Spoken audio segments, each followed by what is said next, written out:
Hi, I'm Wayne Jones, Managing Director of OES, based in St Asaph, North Wales, part of the Flowtech Group.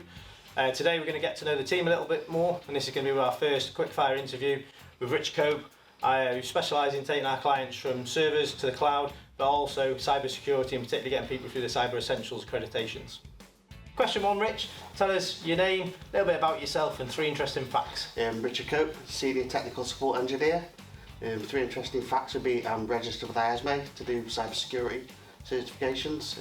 The new year I'm starting to learn Greek because I've got some friends in Greek, so I'm going to learn and sort of speak their language with them. And I'm an avid aquarium keeper. I've got a few fish tanks at home, so I spend a lot of time maintaining and looking after those. What's your favourite fish? I don't really have one. I'm quite a bit of a collective. I like tropical, I don't like marine, but yeah, I like anything with bright vivid colours that shines nice under a light. That's me sold. Question two, Rich, why did you choose to join OES and what are you hoping to achieve?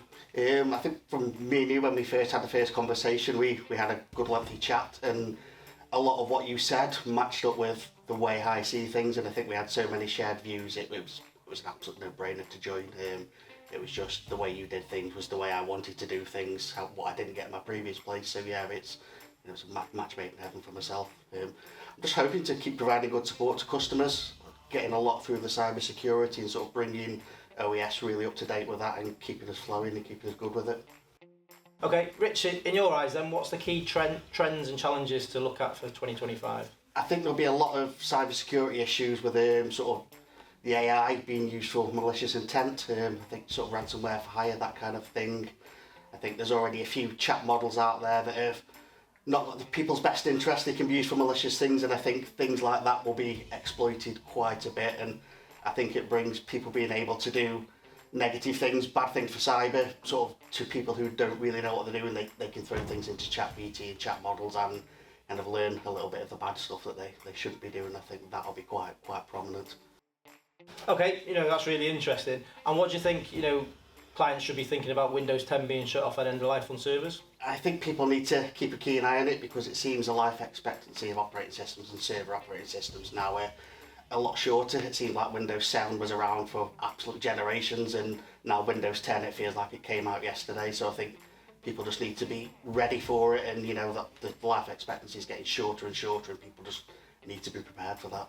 And I think it's quite hard to explain sometimes to clients and customers alike, why they need to change from Windows 10 and make sure they're secure. I think in their eyes, they bought it last year, so why is it end of life already? I know that's always a challenge I face, particularly when we go out to speak to people. I think it is, and sadly, I think one sort of thing that really brings it prominent to people is if, say, a government has like an issue with that being breached and that being prominent, it brings it to people's attention then, and once people see it out in the flesh and see it happen in real world to someone, it hits home a little bit, and sadly sometimes it takes something like that for people to take it so seriously.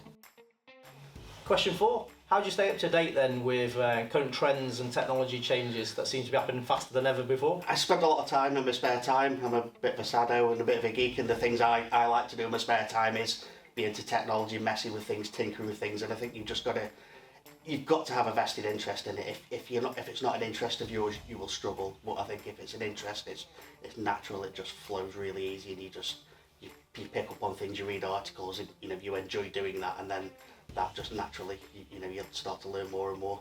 And what do you think the biggest trend change will be in 2025?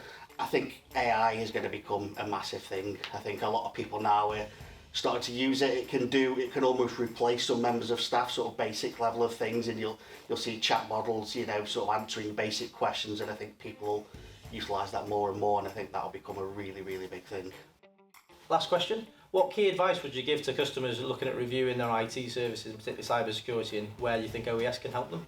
Take it seriously. A lot of people tend to see cyber security and IT and that side of thing as a bit of a financial drain, but ultimately it's your company's business that's at stake. It can make or break a company if they have a breach. So take it seriously, and use a trusted partner like OES to help you with that if you don't understand it yourself, and allow us to lead and sort of take what we say, take that as face value, and implement what we suggest.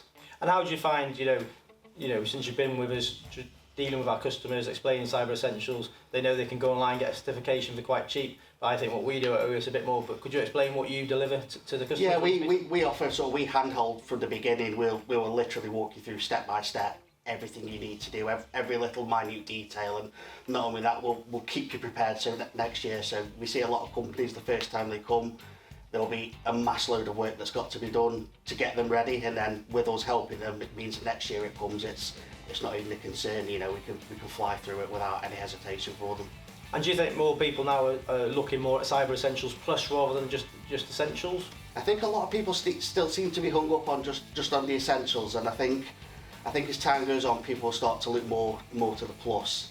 I think once they've got the essentials, sort of the next year, then they start to have a little think on it, and generally a lot of people tend to see how much work's involved at first and can find it a little overfacing, but with companies like ourselves, when we help them through it, it makes their life a whole lot easier. Well, I hope you've enjoyed the first of our fast fire interviews with Rich, and all about cyber security and servers and cloud and the future for AI. There's a new series that we're going to be doing, getting to meet the team, getting to know them a little bit better, and what they specialise in. So you're going to see a lot more of this in 2025. Thanks for watching.